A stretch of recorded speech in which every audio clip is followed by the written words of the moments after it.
Une augmentation d'à peu près 50 pour l'année. Vincent Morin a reçu une mauvaise surprise par courriel. Son déneigeur Déneigement Trois-Rivières lui demande un montant supplémentaire pour pallier au prix élevé du diesel.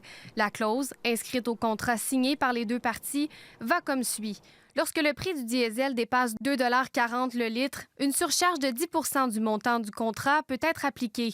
De plus, une surcharge additionnelle de 5 % est applicable pour chaque tranche de 25 sous le litre d'augmentation au-delà de 2,40 $ le litre. Évidemment, c'était dans les petites lignes là, au bas du contrat. C'est une surprise que je pense qu'on va absorber malgré tout. Il n'est pas le seul à avoir reçu cet avis. Je trouve ça un petit peu étrange, considérant que dernièrement, on n'a pas eu de tempête.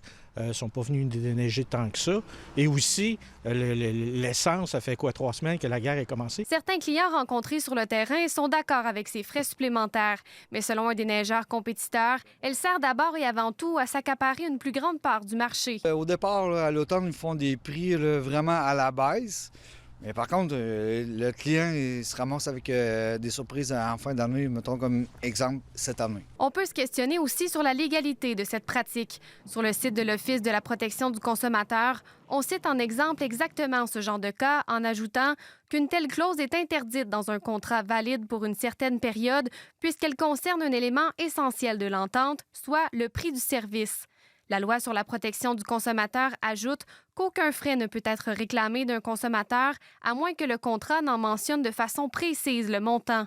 Un avocat spécialisé en la pratique estime que le calcul à partir d'un pourcentage n'est pas précis et qu'en plus, le prix du diesel peut varier d'un endroit à l'autre, donc difficilement quantifiable pour le consommateur.